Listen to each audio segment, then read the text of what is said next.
related to Sale of Goods Act. First thing is introduction to the topic. Then we will go through the definition of sale. We will understand buyer and seller, who is a buyer and who is a seller, what exactly is the meaning of goods, then what is the classification of goods, next is delivery of goods, kinds of deliveries, then meaning of mercantile agent, meaning of price and quality of goods, and then we will move on to understand the concept of sale. Sale will include sale as well as agreement to sell. And the last topic, elements in a contract of sale. Clear? ठीक है. हाँ, Audible I clear है. am? Hmm. Now, introduction to the concept of sale of goods. The contracts or agreements which are related to sale of goods are governed under the Sale of Goods Act 1930. Right now, this is the provision which is governing the contracts or agreements which are related to sale. Originally, these kind of agreements or contracts were dealt by Indian Contract Act under Chapter 7 from sections 76 to 126. But right now, that it has been repealed and a separate act, Sale of Goods Act in 1930 was enacted.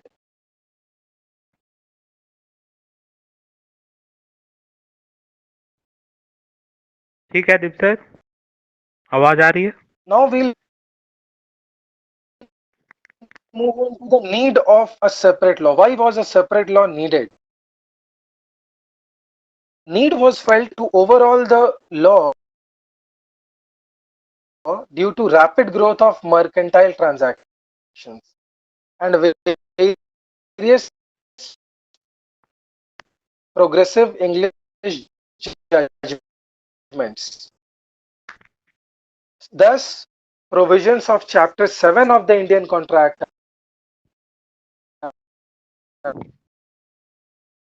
Act, which dealt with sale of goods, were repealed and they were amended, and a new act was enacted which was named as Sale of Goods Act in 1930. Now, moving on to definition of sale. Section 4 of the Sale of Goods Act defines sale as a contract of sale whereby seller transfers or agrees to transfer the property in goods to the buyer for a price. Now, what is the seller doing? He is either transferring or he is agreeing to transfer the property in goods to the buyer for a price.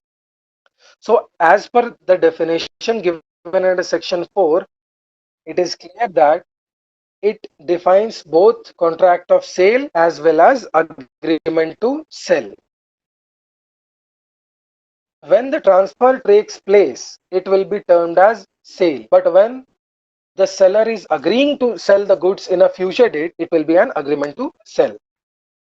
Therefore, a contract of sale is made by offer to buy or sell goods for a price, and the other party will accept such offer. It is just a contract, but the objective of this contract is sale. It can be in oral as well as it can be in writing. At the same time, it can be absolute or it can be conditional. That means there can be some conditions attached to this as well. Now, sale of commodities constitute one of the important types of contract under the law in India, because this is the most common thing. Selling or purchasing is a very common thing. And India being the largest, one of the largest economies, and also a great country where there is adequate checks and there has to be measures to ensure that safely the goods are being sold, because it is the need of the hour, because India is one of the largest economies. Now we'll go through the concept of buyer and seller, because These are the concepts which need to be understood when we study Sales of Goods Act. First, buyer. It has been mentioned 2(1) of the Act. Buyer is someone who buys or has agreed to buy the goods. A person who either purchases something or buys something, or he agrees that he will buy, will be called as buyer. Section 213 defines seller. Seller is a person who sells or has agreed to sell goods. Therefore, every person who agrees to buy or sell is qualified as buyer or seller. Whenever a transaction related to sale takes place, there are the parties are known as buyer and seller. So the actual transfer of goods doesn't have to take place for identification of the two parties of sale. Although the situation may be that the goods are still not being transferred to the buyer, but still there can be a contract of sale. Now moving on, the next concept is goods, which is the subject matter of this particular act. Under section 27 of the act, goods has been defined as every kind of movable property.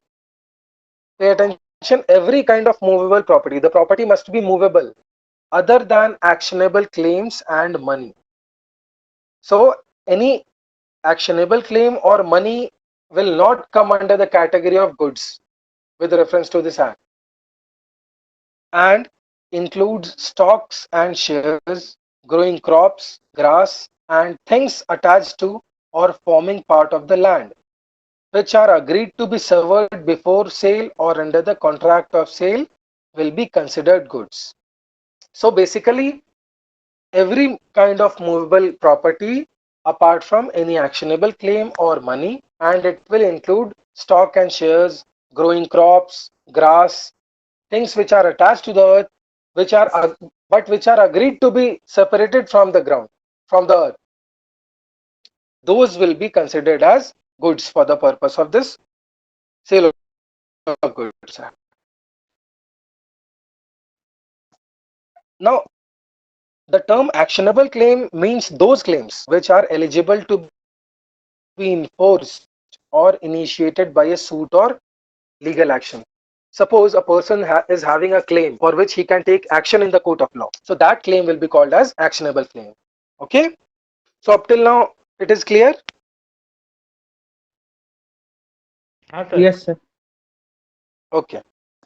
Coming on to classification of goods. Now we have discussed what exactly goods mean in this regard. What are the categories of goods? First category is existing goods. As the name suggests, goods which are in existing state of affairs. Next is future goods. Those goods which in future may be manufactured or which may in future be come into picture. And third is contingent goods. Those goods, those goods which in future availability of which depends on some contingencies. Those will be called as contingent goods. So existing goods are those goods which are referred to in a contract of sale if they are present in existence at the time of contract. The goods has to be in existence at the time of contract. Section 6 of this act defines this. Existing goods are those goods which are in legal possession or are owned by the seller at the time of formulation of contract of sale. तो ये section 6 में दिया हुआ है that existing goods are such goods which are in the legal possession of the seller and they are at the same time owned by the seller. Then only he can sell. So at the time of the contract, those goods should be in existence. Existing goods are further subclassified. First is specific goods.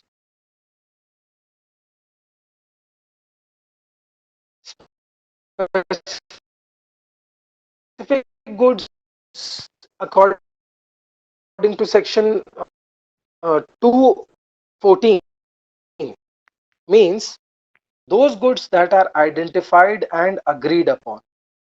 Jin goods को identify किया गया है और agree कर लिया गया है, those goods are called specific goods. Specific है वो goods. Example ये है कि if a person wants to sell his mobile phone and with regard to that he puts an advertisement, so that mobile phone is visible in that advertisement and a person agrees to buy that mobile phone.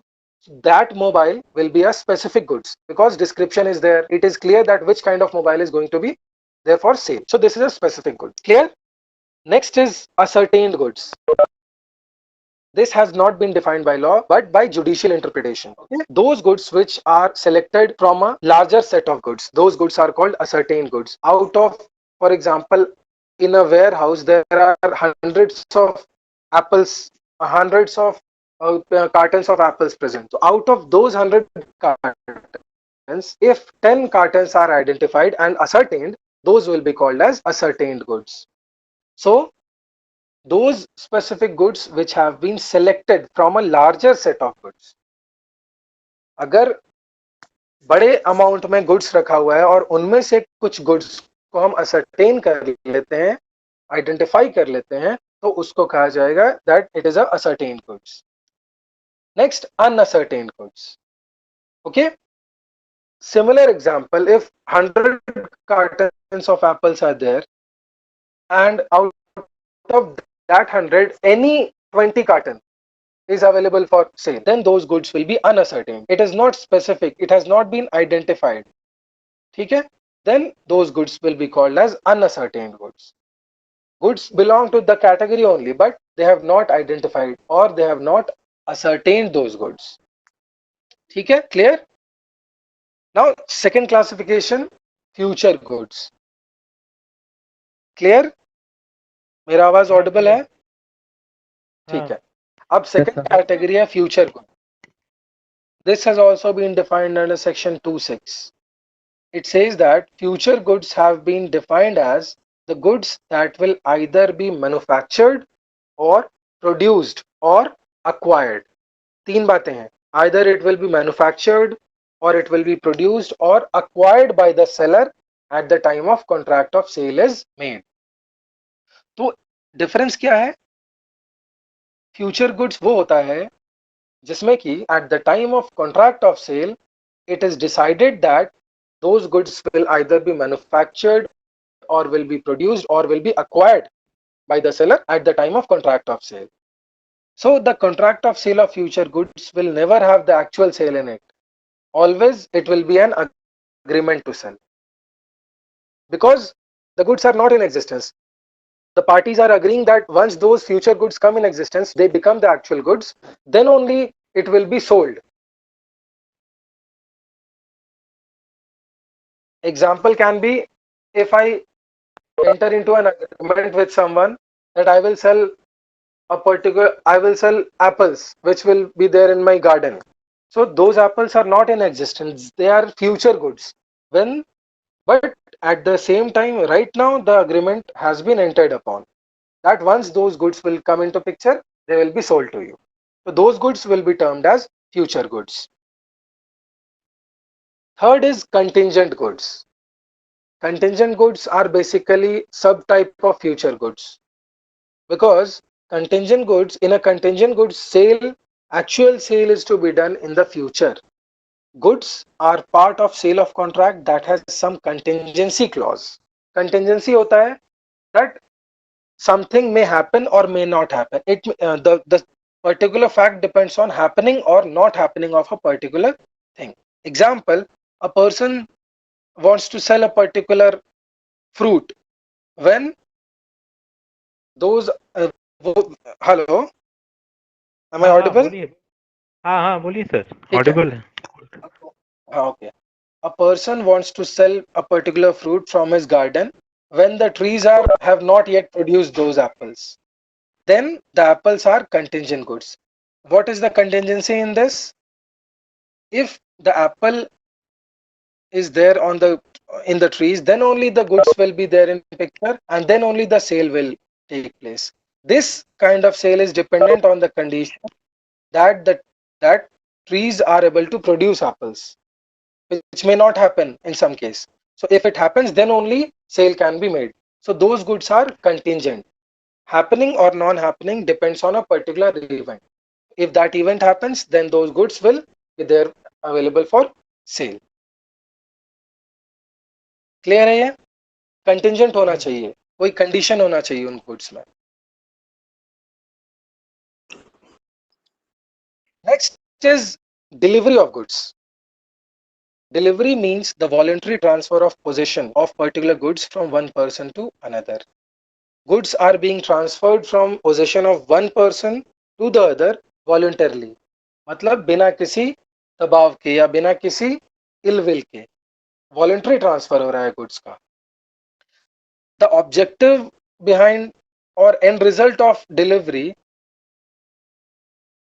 is that the goods will come into the possession of the buyer. Goods will come into the possession of the buyer from the side of the seller. Then only delivery will take place. Delivery can even occur when the goods are transferred to another person who is having the authority to receive those goods. It is not the case that only the buyer has to take the delivery. Anyone can take the delivery provided that he is having the authority for that delivery on behalf of the buyer. Okay? Now, various kinds of deliveries. First category is actual delivery, second is constructive delivery, and third is symbolic delivery. If the goods are physically transferred from the possession of the seller to the buyer, this will be an actual delivery. Actually, the goods are being delivered. Second is constructive delivery. Transfer of goods can be done even when transfer is effected without a change in possession or custody of goods. For example, in case of delivery by acknowledgement, if somebody takes a parcel on behalf of his friend, if somebody receives a parcel on behalf of his friend and he agrees that he will hand over to him, it will be a constructive delivery. So this means there has to be an acknowledgement. It may not be the case that physically goods are being handed over to that particular buyer or that person, but there has been acknowledgement by someone that those goods will be handed over to him. So this will be a constructive delivery.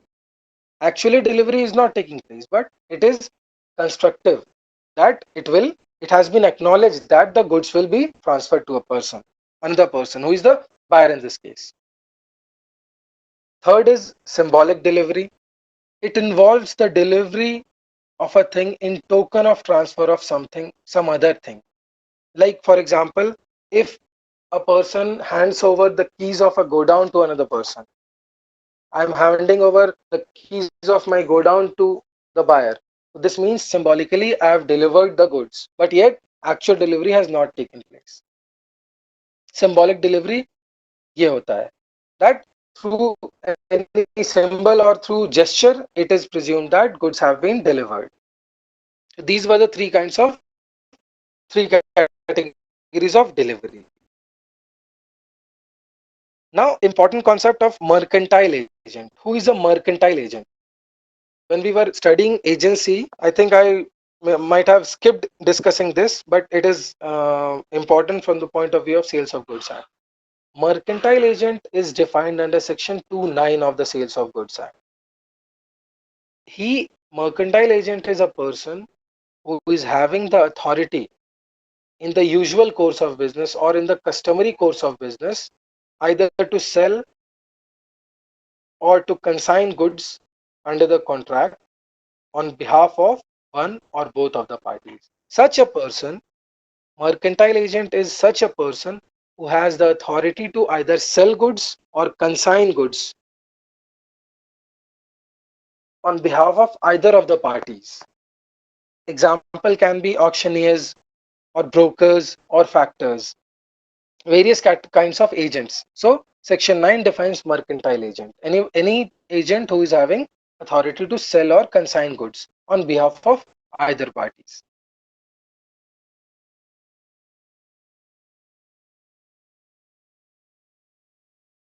Now section 210 of the act defines price. Section 212 defines quality of goods.